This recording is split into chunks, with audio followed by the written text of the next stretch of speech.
आपने फर्क देख लिया है, देश में आपने फर्क देख लिया है, बीजेपी का राज देख लिया आपने, कांग्रेस पार्टी का राज देखा है, ठीक है।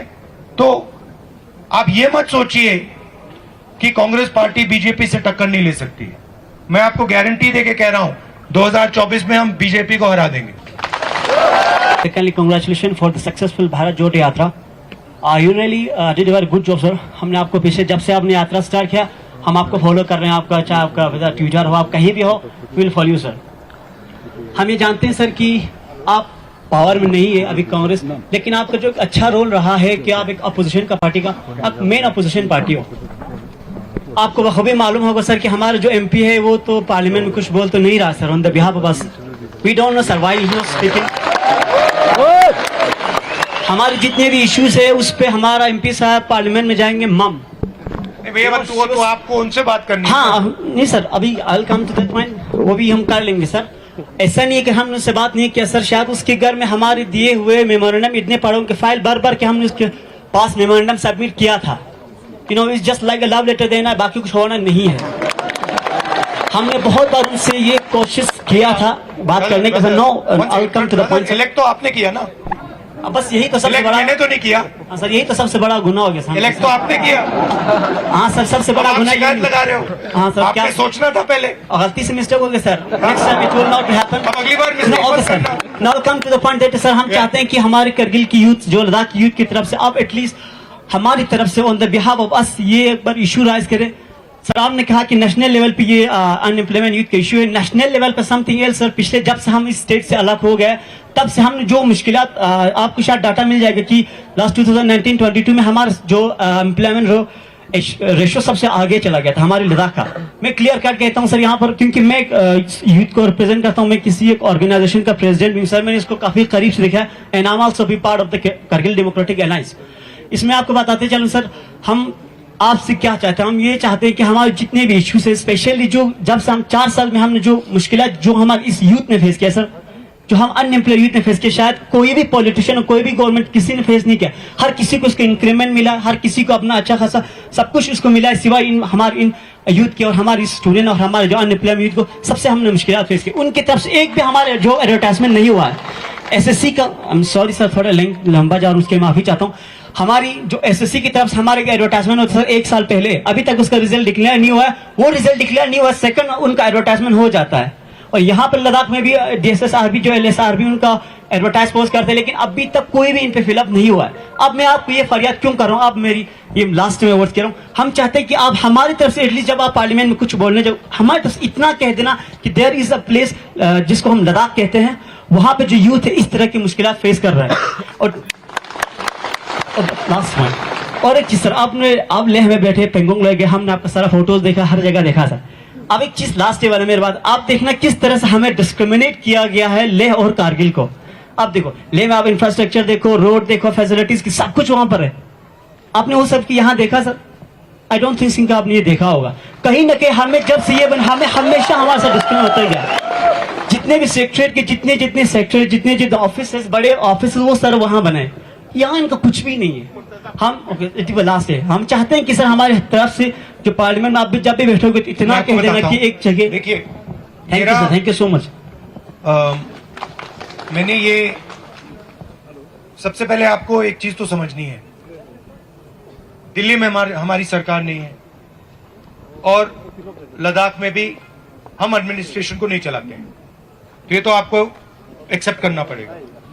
तो हम आपके लिए आज क्या कर सकते हैं, जो आपने बोला पार्लियामेंट में आपका जो अनएम्प्लॉयमेंट का मुद्दा है उसको हम पार्लियामेंट में आपके लिए उठा सकते हैं, कोई प्रॉब्लम नहीं, ठीक है। और ये मैंने लद्दाख में हर रीजन में सवाल पूछा कि हम आपके लिए आपकी मुश्किल क्या है और हम आपकी मुश्किल को पार्लियामेंट में कैसे उठाएं। तो खुशी से मैं जो आपकी यहाँ की लोकल इश्यूज हैं, अनएम्प्लॉयमेंट की इशू है, खुशी से मैं पार्लियामेंट में उसको रेज कर सकता हूँ, मैं रेज कर सकता हूँ, हमारे दूसरे एमपीज भी रेज कर सकते हैं। तो पूरे देश का अटेंशन आपकी ओर आएगा और उनको भी पता लगेगा कि हिंदुस्तान में लद्दाख नाम की एक जगह है। वो तो आसानी से कर सकता हूँ, कर दूंगा। क्वेश्चन दुनिया प्रिसाइज शॉर्ट रखिए अधुना कीप इन माइंड की सर दंग पावर हमें ते करते क्वेश्चन टीजिए हाँ वो लेकिन शॉर्ट और प्रिसाइज रखिए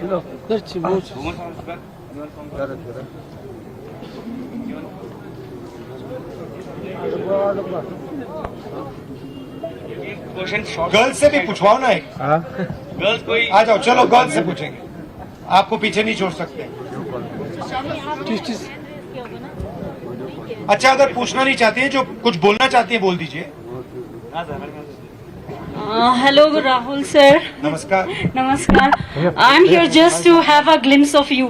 और मुझे मतलब I'm not a youth, तो मास्क लगा के आई हूँ सिर्फ आपको देखने के लिए. Thank you. नहीं, मगर आप कुछ कहना चाहते हैं? यदि क्वेश्चन बना देना sir they don't want to ask the mask क्या नहीं होता?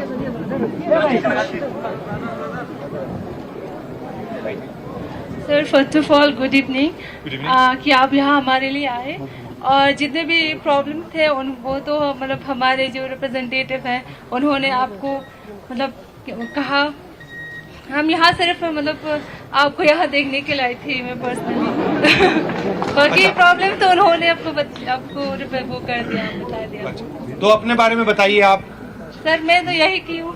क्या करती हो? Sir I am student. क्या पढ़ाई हो रही है? Sir I am preparing for PhD अच्छा, in what? in zoology. In Zoology, sir. zoology. Yes. अच्छा, एंड सब्जेक्ट क्या है एग्जैक्ट? Sir, टॉपिक क्या है personally, PhD का? I am interested in fisheries, ecology. How come? Huh, sir? क्यों? Why are you Because- interested in fisheries? Because I'm interested in. Yeah. And what do you want to do afterwards? Afterwards, I want to service for my people of Kargil. And sir आपको तो इन्होंने बता दिया यहाँ पे मतलब employment की बहुत बड़ी इशू है. सो प्लीज थोड़ा इनको कंसिडर करें. बिल्कुल करेंगे. Thank you, sir. I'm so happy to see you here personally. Thank you so much. And thank you for coming. And you spoke very well.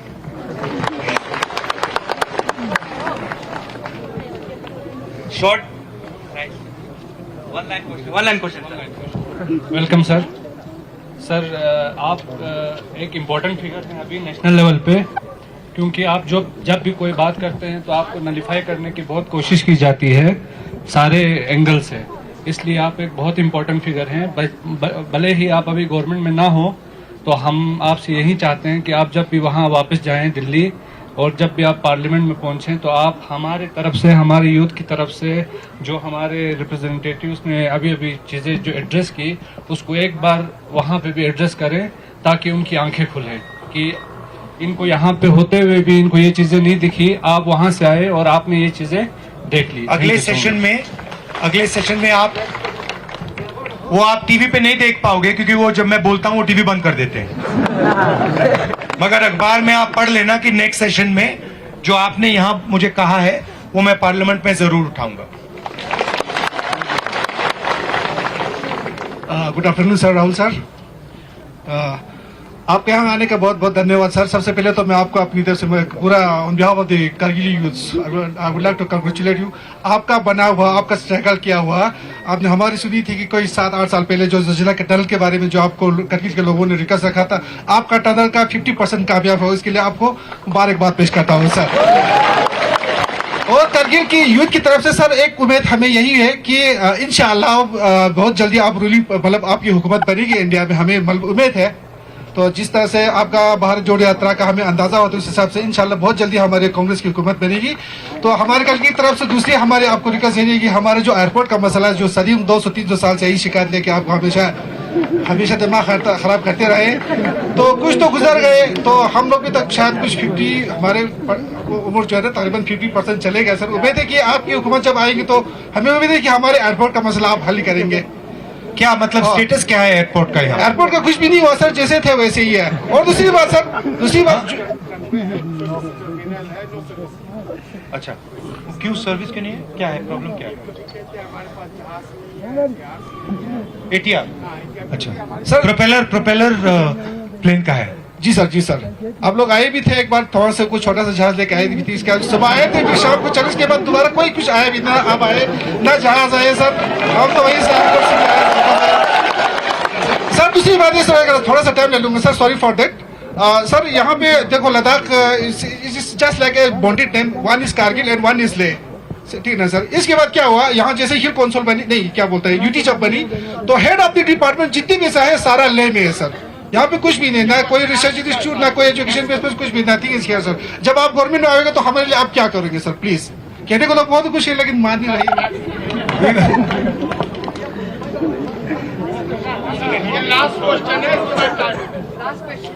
Sir we are very happy to see here. एक question है sir, जैसे कि हमारे brothers ने कहा कि employment का issue है, डेवलपमेंटल का इश्यू है, ये सारे चीजें तो है सर, लेकिन मेरा एक क्वेश्चन है कि हमारे जो कांग्रेस पार्टी की जो डाउनफॉल आ रहे हैं सर, वो किस रीजन से आ रहे हैं? जैसे कि 2014 इलेक्शन के बाद हमारा डाउनफॉल कुछ ज्यादा हो रहा है, तो हमारे पॉलिटिशियंस आप आने वाले जो 2024 इलेक्शन से उसके लिए क्या कर रहे हैं सर? एक और चीज सर, जैसे कि पहले सर, सॉरी सर, इससे पहले जो एक क्वेश्चन में आपने कहा कि जाइटेन को, जैसे कि बीजेपी का जो एमपी है वो आप लोगों ने जिताया सर। आप लोगों ने नहीं, लद्दाख के लोग। हाँ, लद्दाख के, पूरे लद्दाख के लोगों ने सर। आपने तो नहीं जिताया। जी सर, जी। इसमें सर एक चीज मैं जरूर कहूंगा कि हमारा हाजी असगर अली करबलाई जो है वो कांग्रेस का चेहरा है सर, हमारे लिए एक बहुत ही जबरदस्त पॉलिटिशियन है, बड़ा पॉलिटिशियन है।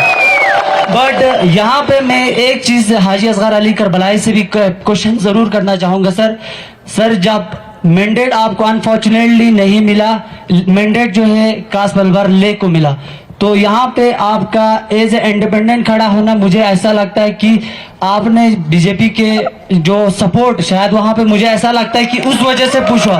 तो इन फ्यूचर में सर मेरा यही कहूंगा कि अभी हम सब चाहते हैं कि we should to be free from BJP, क्योंकि अभी ना कोई मुस्लिम, सिख, ईसाई, बुद्धिस्ट, एवरीवन की, हर किसी का एग्जिस्टेंस जो है वो बहुत ही रिस्की में है सर। तो इसलिए अभी जो 2024 आने वाले इलेक्शन में हमारे पॉलिटिशियंस हमारे अपने पार्टी के लिए कितना लॉयल है सर? अगर ऐसी चीजें रहेंगे तो हम क्या 2024 में सत्ता में आ सकता है कि नहीं, इस चीज के बारे में सर। अभी आपने बोला कांग्रेस पार्टी का डाउनफॉल, कर्नाटक में किसका डाउनफॉल हुआ? कांग्रेस पार्टी का हुआ क्या? अब आप देखना हिमाचल में किसका डाउनफॉल हुआ? कांग्रेस पार्टी का हुआ। अभी मध्य प्रदेश में चुनाव है, राजस्थान में चुनाव है, छत्तीसगढ़ में चुनाव है, तेलंगाना में चुनाव है। आप देख लेना वहां पे किसका डाउनफॉल होगा। चारों के चारों चुनाव कांग्रेस पार्टी जीतने जा रही है। तो ये कांग्रेस पार्टी, ये सिर्फ एक पार्टी नहीं है, ये कांग्रेस पार्टी एक विचारधारा है, एक सोच है, और ये हिंदुस्तान के करोड़ों लोगों के दिल में है। ये सिर्फ पॉलिटिकल पार्टी नहीं है। जो हमारे कॉन्स्टिट्यूशन की वैल्यूज हैं, जिन चीजों के बारे में आप बात कर रहे हो, फेयरनेस होनी चाहिए, रिस्पेक्ट होनी चाहिए, यही है कांग्रेस पार्टी। और आपने फर्क देख लिया है, देश में आपने फर्क देख लिया है। बीजेपी का राज देख लिया आपने, कांग्रेस पार्टी का राज देखा है, ठीक है? तो आप ये मत सोचिए कि कांग्रेस पार्टी बीजेपी से टक्कर नहीं ले सकती। मैं आपको गारंटी देके कह रहा हूं 2024 में हम बीजेपी को हरा देंगे। और मगर आपको एक और बात समझनी है, आमतौर से क्या होता है लोकतंत्र में, एक पार्टी दूसरी पार्टी से लड़ती है, सही है? आज हिंदुस्तान में यह नहीं हो रहा है। आज बीजेपी ने हिंदुस्तान के सब इंस्टीट्यूशंस को कंट्रोल कर रखा है। आपको क्या लगता है कि हिंदुस्तान में फ्री एंड फेयर मीडिया है? आपको लगता है कि मीडिया हिंदुस्तान में न्यूट्रल है क्या? तो आपको यह समझना होगा कि बीजेपी ने हिंदुस्तान के सब इंस्टीट्यूशंस पर आक्रमण कर रखा है, चाहे वो मीडिया हो, चाहे वो ब्यूरोक्रेसी हो, इलेक्शन कमीशन हो, जुडिशरी हो, सब पे आक्रमण कर रहे हैं। अगर लेवल प्लेइंग फील्ड होती, अगर मीडिया फेयर होता, अगर बीजेपी इंस्टीट्यूशंस का कब्जा नहीं करती, तो पिछला चुनाव भी नहीं जीतते। मैं आपको गारंटी के कह रहा हूं। तो आप ये मत सोचिए कि एक पॉलिटिकल पार्टी दूसरी पॉलिटिकल पार्टी से लड़ रही है। ये जो हो रहा है, बीजेपी ने पूरे सिस्टम को कैप्चर कर रखा है, लोगों को डरा रखा है, इंस्टीट्यूशंस को दबा रखा है। तो ये दूसरी तरीके की लड़ाई है। और तब भी मैं आपसे बोल रहा हूं कि 2024 में कांग्रेस पार्टी और जो हमारा इंडिया अलायंस है वो बीजेपी को हरा देगा। आप सब यहां आए, आप सबका दिल से धन्यवाद। जो आपने बात कही है, आप अगले सेशन में देख लेना, मैं आपकी ही आवाज पार्लियामेंट में उठाऊंगा। Thank you. To realize is that we are not in government, so you have to keep that in mind. Yes, that's Right? why The I BJP is asked, in what government. would you be doing when you come to power? So I want to point out 2-3 things to you. First of all, the idea, you can sit.